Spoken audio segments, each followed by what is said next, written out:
in pressure. She sacked him.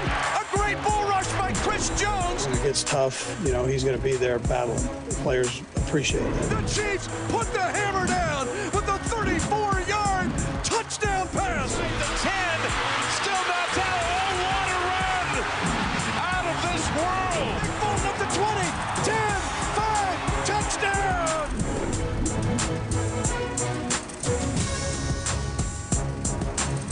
Well, welcome to this edition of Chiefs Rewind. Mitch Holthus with you, along with Chiefs senior team reporter Matt McMullen. There are some games that you try to find the right adjective for, but frustrating is this one. Chiefs lose 20-17, but some real chances to win this game. And I guess it starts with fighting all the way back after being down 14-0 early in the second. Yeah, this is a difficult one to process, I think, in the moment, because if you look at this game and what you're talking about, it's 14-0. The Chiefs fight all the way back to outscore Buffalo 17-6 the rest of the way. They don't allow a single touchdown in the second half against a very good Buffalo offense and a Bills team desperate to win this football game. The Chiefs had all the momentum in the world in the second half and had opportunities to win this game, but unfortunately, as we've seen this season in this team's losses, the little things at times can add up, and the little things got the Chiefs in the end of this game, and that's why they lost.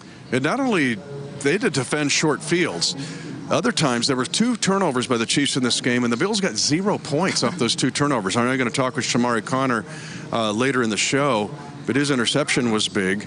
But, I mean, this defense, man, to dig in, particularly with short fields against this team, was a lot.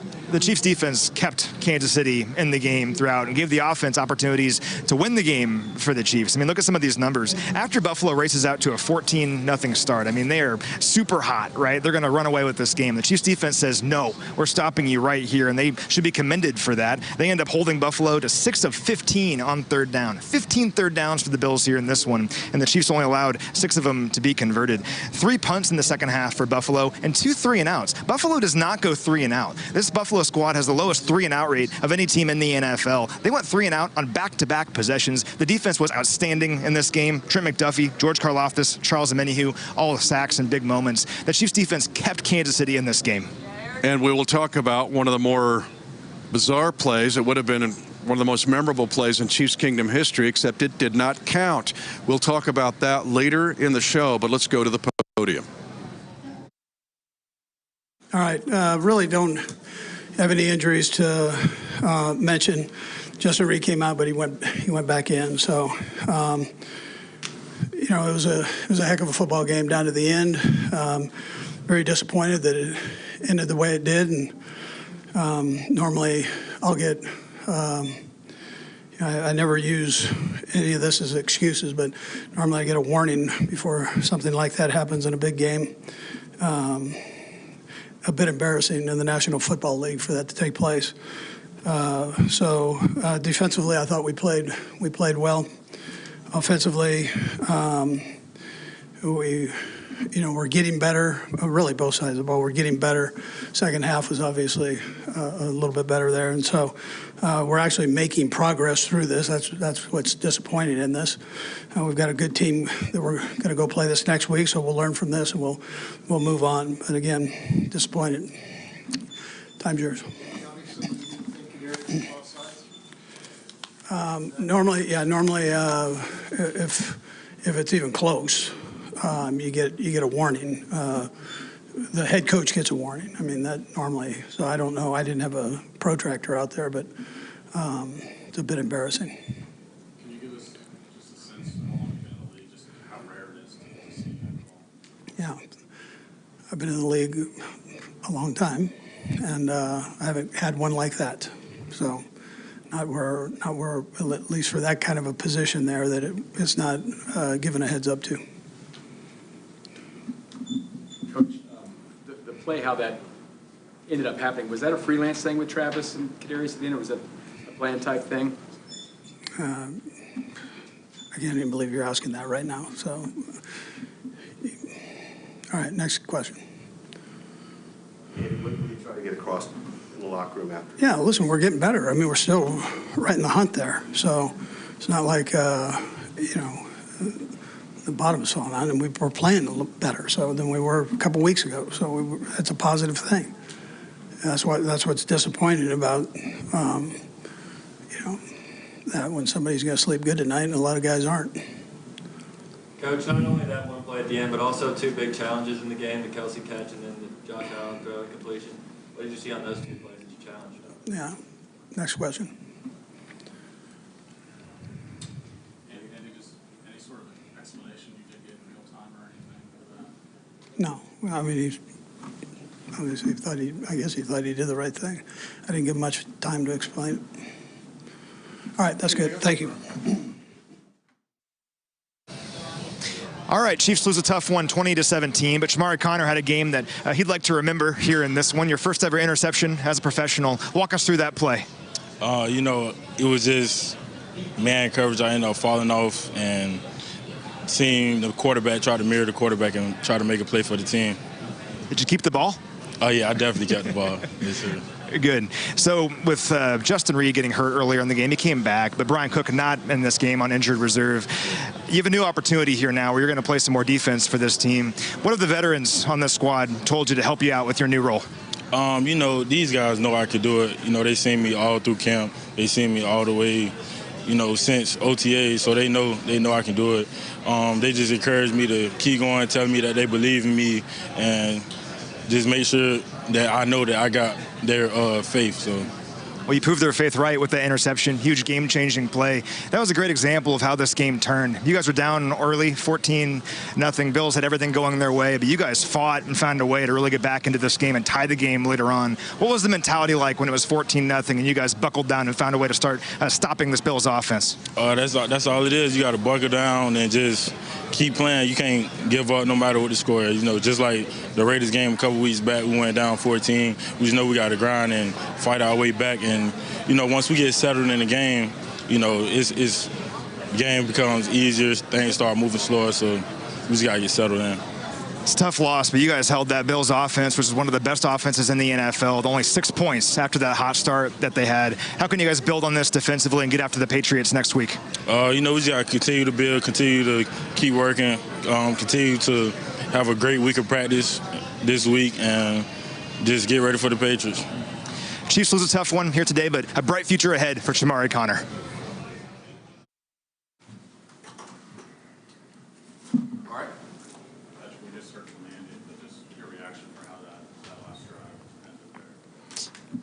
It's obviously tough to swallow.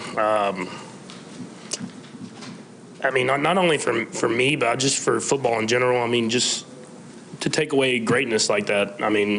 For a guy like Travis to make a play like that, and who knows if we win. But as I know, as fans, you want to see the guys on the field decide the game, and that's why last week I didn't say anything about the flag that didn't get called on the Marquez. And so, they're human, man. They make mistakes. But, it's every week we're talking about something, and all I can do is go out there and give everything I have, and I'm proud of the guys because that's what we did, and it was a great football game that ended – another great football game that just ended like that. It's just tough to swallow. Patrick, what do you – lack of a better term, what made it boil over? Was it that itself, or was it it's the call, man. Just in that moment, it's not even for myself or for me. It's just I know how much everybody puts into this game, and for it to happen on a flag change the outcome of a game. In that moment, I've played 7 years, never had offense all sides called. That's elementary school. We talk about. You point to the ref, do all that different type of stuff, and it doesn't get called. And if it does, they warn you, and there was no warning throughout the entire game. And then you wait till there's a minute left in the game to make a call like that. It's tough, man. It's lost for words, man. It's tough because regardless if we win or lose, man, just for it to end with another game and we're talking about the refs, man, it's just not what we want for the NFL and for football. Patrick, you were getting after him pretty good, it looked like, right at the end there. Did you get any kind of explanation? None from any one of them. I asked 3 different refs. No one said anything. Like you're a little frustrated, too. It looked like maybe Von Miller was lined up offsides later in that same drive. Is that kind of the gist of it? Call one way, not the other? No, the thing is, I'd rather let us play, man. Let us play the game. And then whatever happens, happens. The whole throwing the flag and deciding the game one or another, that's what hurts me. That's why, last week I didn't say anything because it's letting us play, man. Let us go out there and win the game. And I said I'd rather them let us play and go out there and see who wins. I mean, that's what you want as a competitor is you practice all week to go out there and try to win. And you want it to be about your team and that team and see what happens. You never want it to be. You don't want to be talking about this stuff after the game. And that's it, man. I'm not worried about if there was a flag on the next player or whatever, like not a flag. I want to go out there and play and then see what happens at the end, see what the score is, and then I can live with the results. Patrick, we know you follow a lot of football. Do you feel like this is isolated frustration to you, or do you feel like it might be a league-wide problem as far as this entire? The flag today was tough. Offensive offsides. It's something that, you as a like I said, elementary school, we talk about, you line up, you point to the ref, you're good, you're not good. If not, they come to you, hey, you need to get off the ball more, you need to be on the ball more. You have a discussion. That's the ref's job. You want to have an open discussion so that you can go out there and put the best product you can on the field. And for him to throw that flag, no explanation, no anything. And I saw the picture, and he probably is, barely offsides, but for him to take the game into his hands over a call like that doesn't affect the play at all. Didn't affect anything. It's just tough, man. And like I said, man, that's a Hall of Fame tight end making a Hall of Fame play that won't be shown because we threw a flag for an offensive offsides. And so it takes away from not only this game and this season, but from a legendary career that Travis has had. And that hurts me because I know how hard he works for it. When did you see? I saw the flag first, like right when the ball was snapped. I thought it was defensive offsides, because where the flag was thrown from that guy, all I've ever seen is illegal formation procedure, something like that, false start or offsides by the defense. So when as I threw the ball, I didn't see it off the snap, but I threw the ball, saw the flag before I ran down to celebrate with my teammates, and I was like, oh, they got something. We're gonna be able to go out there and play, and then like I said, there's a minute left. I'm not guaranteeing we win this football game with Josh as the quarterback of the other team, but you might have took away a moment from him as well. That's part of it. So it's tough, man. It's real tough, and all we can do is bounce back and just try to go out there and give everything we have. And we're playing a tough team this next week that plays really good defense. So we just got to move on and try to keep this thing going. This probably changes your thinking on what you saw when you saw Travis do that. But what was just your reaction? It's a legendary moment, man. Nothing that's not taught, something that only a couple people in this world would even think about doing. And for him to make that play in that moment, making the catch, making a couple dudes miss, and throwing the ball across the field to another guy and scoring a touchdown in that moment, I hope they still show it whenever he goes into the Hall of Fame, because that's a legendary moment that we didn't get to really witness.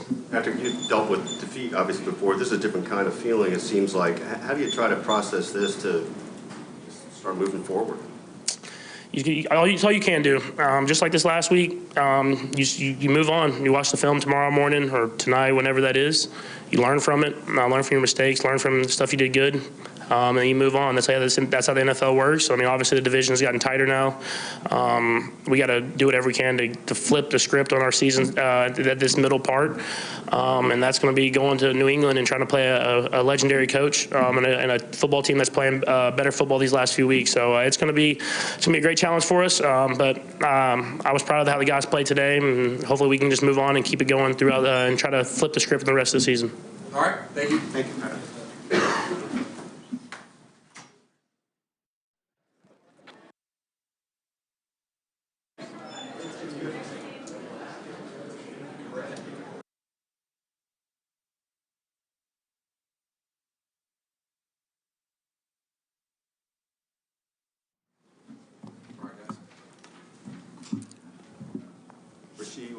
What do you see on the lateral and would-be touchdown, and how are you processing that right now? I seen a great play of execution, and then just a little bit of Trav being Trav and making a play, fall through all the way so we can score a touchdown. And how do you move on after that? Because this is different than just a typical defeat, I suppose, with how it's felt with that being part of the sour ending. We just stay the course, continue to come in and take care of our job, and move into the next week. We can't really dwell on what just happened because it's over now. Rashid, despite what happened at the end, Coach said there's been some progress. You guys should feel better about what you did offensively. Do you feel that way right now? Yeah, I definitely do. I feel like we're making progress. We're going to continue to make progress, and the more we make progress, the more we will be able to not have anyone else in control of the game besides us at the end. Rasheed, when there's a penalty like Kadarius had, you always get warned before that's called on you? Yeah. I mean, you normally, as soon as you line up, look over to the ref, and they let you know if you need to scoot back or scoot up, depending on if you let them know if you're on the ball or not. Not sure exactly what happened on the other side, of the ball, but if he was, offsides, I'm pretty sure the play would have been dead before we ran it. But we only can control what we can control. Just how abnormal is that to kind of not to be warned and told, hey, just step back in your, I know you're a rookie here, but just in general? It honestly is very abnormal, but I mean, I don't really know what happened on that play, like I said, so.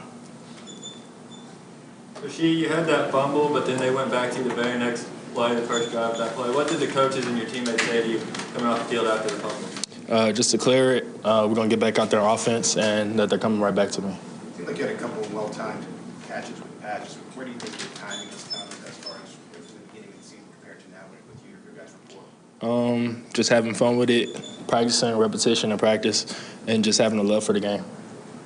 Take us through your touchdown play. I'm basically running, a 5-step bang, and I'm working out the safeties. It was 2 safeties high, so I just tried to wrap around behind those guys, knowing that they were focused on Pat being in front of them, and as long as Pat seen me, I knew that would be a touchdown. Good.